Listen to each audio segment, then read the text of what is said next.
ಇಲ್ಲಿ ಕಾವು ಮದುವೆಯಾಗ್ಲಿ ಅಂತ ಜನರು ತುಂಬಾನೇ ಆಸೆ ಪಡ್ತಾ ಇದ್ದಾರೆ. ಯಾಕೆಂದ್ರೆ ನಿನ್ನೆ ಉತ್ತರ ಕನ್ನಡಕ ಫಂಕ್ಷನ್ ನಲ್ಲಿ ಇಬ್ಬರು ಸಹ ಭಾಗಿಯಾಗ್ತಾರೆ. ಅಲ್ಲಿ ಜನರಂತೂ ನೆಕ್ಸ್ಟ್ ಲೆವೆಲ್ ಕ್ರೇಜ್ ಕ್ರಿಯೇಟ್ ಆಗಿರುತ್ತೆ. ಇಬ್ಬರನ್ನ ನೋಡಿ ಅಣ್ಣ ಅತ್ತಿಗೆ ಅಂತಾನೆ ಕರೆಯಕ್ಕೆ ಶುರು ಮಾಡ್ತಾರೆ. ಹಲವಾರು ಈ ಒಂದು ಜೋಡಿಯ ಒಟ್ಟಿಗೆ ಇರುವಂತಹ ಫೋಟೋಸ್ ಗಳನ್ನೆಲ್ಲ ಕೊಡ್ತಾರೆ ಕೊಲಾಜ್ ಮಾಡಿ. ಸೊ ಅದನ್ನು ಕೂಡ ಸ್ವೀಕರಿಸ್ತಾರೆ. ಒಟ್ಟಿಗೆ ಕೂತಿರ್ತಾರೆ. ಒಂದು ಜೋಡಿಯನ್ನ ನೋಡಿ ಜನರು ಬಹಳಷ್ಟು ಖುಷಿಯಾಗಿ ಫೋಟೋವನ್ನ ತೆಗೆಸ್ಕೊತಾರೆ. ಖುಷಿ ಪಡ್ತಾರೆ. ಇನ್ನ ಕೆಲವೊಂದಿಷ್ಟು ಜನ ತೆಗೆಸ್ಕೊಳ್ಳೋಕೆ ಆಗ್ಲಿಲ್ಲ.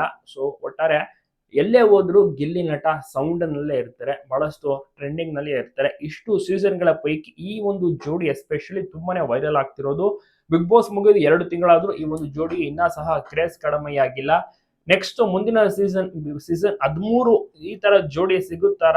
ಈ ತರ ಜೋಡಿಯನ್ನ ನಾವು ನೋಡ್ಬೋದು, ಎಕ್ಸ್ಪೆಕ್ಟ್ ಮಾಡ್ಬೋದಾ? ಈ ಜೋಡಿಯನ್ನ ಬೀಟ್ ಮಾಡುತ್ತಾ? ಕಾದು ನೋಡ್ಬೇಕು. ಖಂಡಿತವಾಗ್ಲೂ ಕೂಡ ಸಾಧ್ಯ ಇಲ್ಲ ಅಂತ ಹಲವರ ಒಂದು ಅಭಿಪ್ರಾಯ. ಮತ್ತೆ ಈ ಜೋಡಿ ರಿಯಲ್ ಲೈಫ್ ನಲ್ಲಿ ಒಂದಾಗ್ಲಿ, ಮದುವೆ ಆಗ್ಲಿ, ಜೋಡಿ ಸೂಪರ್ ಆಗಿದೆ. ಕ್ಯೂಟ್ ಕಪಲ್, ಕ್ಯೂಟ್ ಪೇರ್ ಅಂತೆಲ್ಲ ಸಿಕ್ಕಾಪಟ್ಟೆ ಜನ ಮಾತುಗಳನ್ನ ಆಡ್ತಾರೆ, ಕಮೆಂಟ್ಸ್ ಮಾಡ್ತಾರೆ, ಅವರಿಗೆ ಹೇಳ್ತಾರೆ. ಬಟ್ ಅದನ್ನೆಲ್ಲ ಸುಮ್ಮನೆ ಕ್ಯಾಶುಯಲ್ ಆಗಿ ತಗೋತಾ ಇದ್ದಾರೆ ಕಾವ್ ಅವ್ರು. ಯಾಕಂದ್ರೆ ಅವರು ಮುಂಚೆಯಿಂದನೂ ಕೂಡ ಹೇಳ್ಕೊಂಡ್ ಬರ್ತಿದ್ರೆ ನಾವು ಕೇವಲ ಸ್ನೇಹಿತರಾಗಿರೋ ಕಡೆ ಇರ್ತೀವಿ ಅಂತ. ಬಟ್ ಗಿಲ್ಲಿ ಅವರಿಗೆ ಒಂದು ಕಡೆ ಆಸೆಯೂ ಸಹ ಇದೆ. ಇನ್ ಕೇಸ್ ಕಾವ್ಯ ಅವರಾದ್ರೂ ಒಪ್ಕೊಂಡ್ರೆ ಖಂಡಿತವಾಗ್ಲೂ ಗಿಲ್ಲಿ ಅವರು ಒಂದಾಗ್ತಾರೆ, ಮದ್ವೆನೂ ಸಹ ಮಾಡ್ಕೋತಾರೆ. ನಿಮ್ಗೇನ್ ಅನ್ಸುತ್ತೆ? ಈ ಒಂದು ಜೋಡಿ ಒಂದಾಗ್ಬೇಕಾ, ಮದ್ವೆ ಆಗ್ಬೇಕಾ? ತಪ್ಪದೆ ಕಮೆಂಟ್ ಮಾಡಿ. ಅಭಿಮಾನಿಗಳ ಆಸೆಯಂತೆ ಹೋದ್ರೆ ನಿಜವಾಗ್ಲೂ ಕೂಡ ಈ ಒಂದು ಜೋಡಿ ಒಂದಾಗ್ಬಿಡ್ಬೋದು. ಬಟ್ ಅವರಿಗೆ ಬಿಟ್ಟಿರೋದು ಅವರ ಲೈಫ್ ಅಲ್ವಾ? ಸೊ